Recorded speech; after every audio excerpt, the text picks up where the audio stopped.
नमस्कार, आप देख रहे हैं द भारत खबर। कल मैंने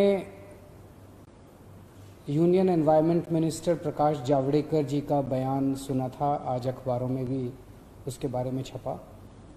उनका कहना है कि प्रदूषण किसी एक राज्य की वजह से नहीं होता। प्रदूषण एक राज्य में होता है तो दूसरे में चला जाता है, दूसरे में होता है, हवा इधर से उधर जाती है। तो इसके लिए सबको मिलके काम करना पड़ेगा। उनकी बात से मैं 100% सहमत हूँ। बिल्कुल हम सबको मिलके प्रदूषण के खिलाफ जंग छेड़नी पड़ेगी। उन्होंने कहा कि प्रदूषण एक दिन में ठीक नहीं हो सकता, इसके लिए कम से कम 4 साल लगेंगे। इस बात से मैं सहमत नहीं हूँ। मुझे ये लगता है कि अगर हम सारी सरकारें मिलके, सारी पार्टियां मिलके, राजनीति छोड़ के ईमानदारी से मेहनत के साथ लगें तो 4 साल से काफ़ी कम समय में हम प्रदूषण पे काबू पा सकते हैं। पराली के प्रदूषण की बात करता हूँ। दिल्ली में हम सब लोग जानते हैं, और अब तो सुप्रीम कोर्ट ने भी कह दिया। उसके पहले इस बात पे राजनीति हो रही थी कि पराली से कितना प्रदूषण होता है, कम होता है, ज़्यादा होता है। अब तो सुप्रीम कोर्ट ने भी थोड़े दिन पहले कह दिया कि इस वक्त, साल के इस वक्त, इन 2 महीने, 1.5-2 महीने के अंदर जो प्रदूषण होता है वो मेनली पराली की वजह से होता है। पराली से जो प्रदूषण पैदा होता है वो केवल दिल्ली में नहीं होता, पूरे उत्तर भारत में होता है। और मुझे तो ज़्यादा चिंता उन किसानों की है जिनके गांव में जब वो अपने खेत जलाते हैं, उनके गांव में प्रदूषण का क्या हाल होता होगा, आप सोच सकते हैं। वो अपने बच्चों को, अपने परिवारों को कैसे पालते हैं, आप सोच सकते हैं कैसे पालते होंगे।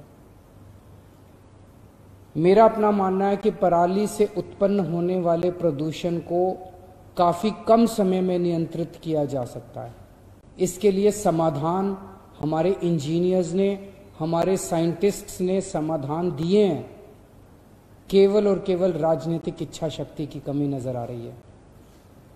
अभी जैसे दिल्ली के अंदर हम एक्सपेरिमेंट कर रहे हैं। एक्सपेरिमेंट क्या कर रहे हैं? पूसा इंस्टीट्यूट एक्सपेरिमेंट कर चुका है।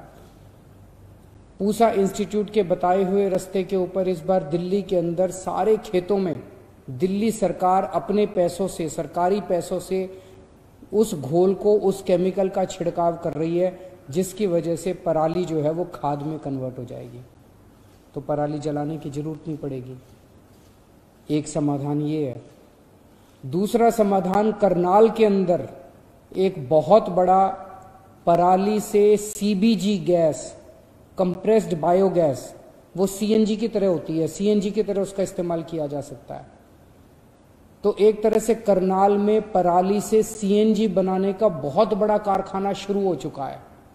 तो पराली से सीएनजी बनती है, क्यों नहीं बनाते हम लोग? अगर पराली से सीएनजी बनाने लगे और वो फैक्ट्री जब किसानों से पराली लेती है तो किसानों को पैसे देती है, पराली खरीदती है, किसानों की इनकम हो रही है। किसानों के खेत से पराली खुद ट्रांसपोर्ट करके फैक्ट्री तक लेके आती है। किसान का कोई खर्चा नहीं है। किसान की पराली को वो फैक्ट्री खुद काट के लेके आती है, किसान को बदले में पराली के पैसे देती है। और वो जितनी गैस बनाती है वो सारी गैस दिल्ली की आईजीएल, इंद्रप्रस्थ गैस लिमिटेड, जो अपनी कंपनी है दिल्ली की, वो खरीद लेती है सारी गैस। सबका फायदा ही फायदा। पंजाब के अंदर 7 ऐसी फैक्ट्री चल रही हैं जो पराली से कोयला बनाती हैं या पराली से कोक बनाती हैं। वो फैक्ट्रियां भी, जो फैक्ट्रियां चल रही हैं पराली से, वो किसान की पराली खुद, फैक्ट्री वाले किसान के खेत में जाते हैं, पराली काटते हैं, पराली के पैसे 500 रुपए प्रति एकड़ के हिसाब से किसान को पैसे देते हैं। किसान की कमाई होती है और वो किसान के खेत से खुद ट्रांसपोर्ट करके फैक्ट्री तक लाते हैं और फैक्ट्री में कोयला बनाते हैं और कोक बनाते हैं। ये फैक्ट्रियां एनटीपीसी को कोयला बेच रही हैं। तो पराली से कोयला बनता है, पराली से गैस बनती है, पराली को हम केमिकल इस्तेमाल करके उसकी खाद बना सकते हैं, और पराली से गत्ता बनता है। अब गत्ता बनाने की कई फैक्ट्रियां शुरू हो रही हैं। तो अगर हम सारी सरकारें मिलके अपने अपने राज्य के अंदर पराली को इस तरह से इस्तेमाल करने लगे कि उसको जलाने की बजाय किसानों को उससे कमाई होने लग जाए, तो कितना कितना फायदा होगा। ये फैक्ट्रियां पता नहीं कितने लोगों को नौकरियां दे रही हैं। जो फैक्ट्री पराली से गैस बना रही है वो कितने लोगों को नौकरी दे रही है, किसान को पैसा दे रही है। जो फैक्ट्रियां पराली से कोयला बना रही हैं वो कितने लोगों को नौकरियां दे रही हैं, किसान को पैसा दे रही हैं। जो फैक्ट्रियां पराली से गत्ता बना रही हैं वो कितने लोगों को नौकरियां दे रही है और किसान को पैसा दे रही हैं। मुझे लगता है अगर युद्ध स्तर के ऊपर हम सारे शुरू कर दें तो बहुत कम समय में, साल भर में हम लोग पराली को अभी पराली एक बहुत बड़ी लाइबिलिटी बनी हुई है, पराली को लाइबिलिटी की बजाय एक बहुत बड़े अपॉर्चुनिटी में कन्वर्ट कर सकते हैं। शर्त केवल एक है, क्या हम सबकी राजनीतिक इच्छा शक्ति है या इस मुद्दे पे केवल राजनीति करनी है। मेरी केंद्रीय पर्यावरण मंत्री साहब से निवेदन है, अभी तक केंद्र सरकार सभी राज्य सरकारों के एनवायरमेंट मिनिस्टर्स के साथ मीटिंग करती रही है। यह मुद्दा बहुत बड़ा है, यह मुद्दा एनवायरमेंट मिनिस्टर्स के लेवल पे डील नहीं हो पा रहा।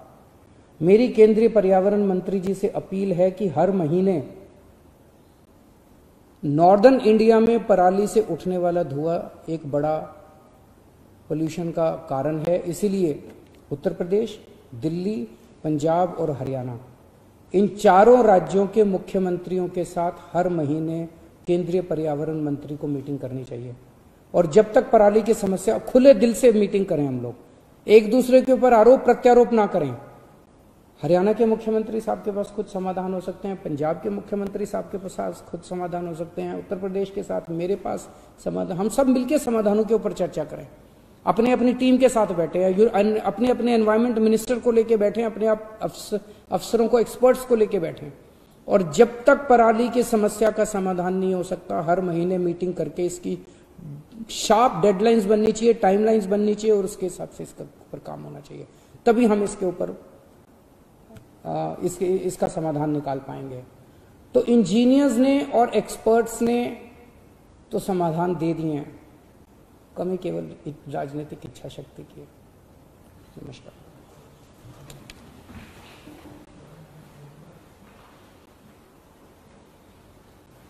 आप देख रहे हैं द भारत खबर। हमारी खबरों को देखने के लिए चैनल को सब्सक्राइब कर लीजिए। शुक्रिया।